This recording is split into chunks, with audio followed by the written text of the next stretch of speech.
In this video I'll be talking about, in my opinion, the best budget audio interface. So for 70 Australian dollars you can pick up yourself the Behringer Uphoria UM2 audio interface, which is a pretty good deal for an interface. There are cheaper ones out there, but I would say this is probably the best quality interface you'll get for 70 bucks. You do sadly get only a plastic build quality, but that's the only downside of this interface. Everything else about it is really good. Firstly, let's talk about what features and ports it has. So it has an XLR port, then it has an instrument in port, and then a headphone jack. And then on the rear of the interface, it has two RCA outs for left and right of your speakers, which is really nice if you want to use it for studio monitors. Then you've also got your 48 volt power switch, and on the top you have three knobs.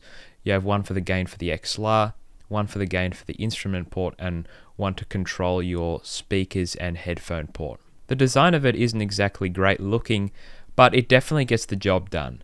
My personal biggest complaint on the design department is the fact that all the knobs are on the top, so you can't really mount it under a desk like I would have preferred. And I forgot to mention, on the rear of the interface it also has the USB port to plug into your computer. And also, like most interfaces, you have direct monitor on this interface, which in my opinion is a must-have feature.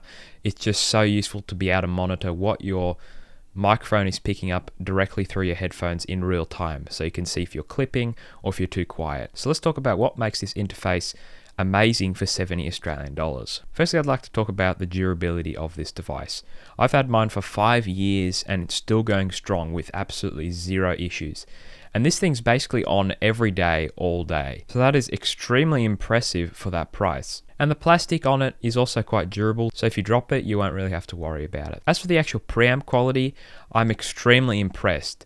I currently have this interface connected to the Shure SM7B, which I'm using, which has a very high gain needed for it to have a decent signal. And I don't even have this interface at max gain, and it still has a really good signal. And in fact, if I do pump the gain all the way up, the microphone will actually start clipping at this distance. So that just shows you this interface has a lot of power in the preamps, and it can easily handle the Shure SM7B, which is very impressive. So a lot of YouTubers out there will say, oh, you need a really expensive interface with great preamps to power the Shure SM7B.